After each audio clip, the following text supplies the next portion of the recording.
मिथिला के कण कण खिलल, जमाई राजा राम मिलल।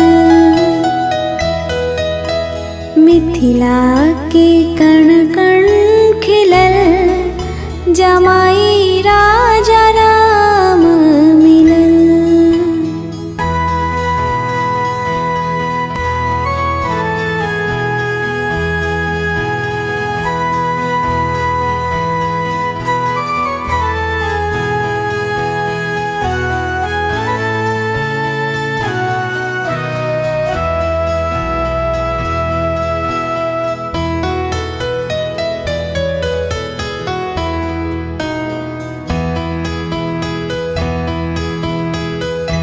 जनक लली संग राह बना, जनक लली संग राह बना।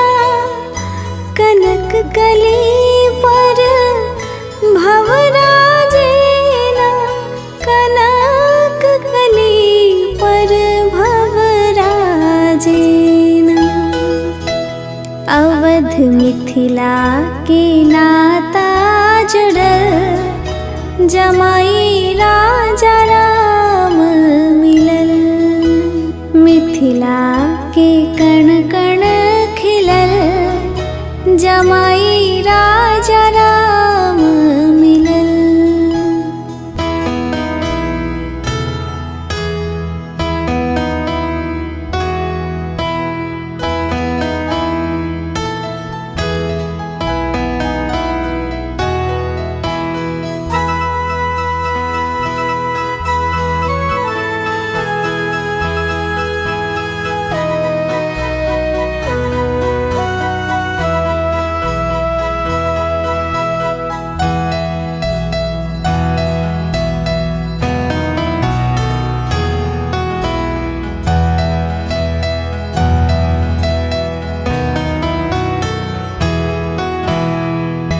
पति पत्नी व्रत धर्म निभायब, पति पत्नी व्रत धर्म निभायब।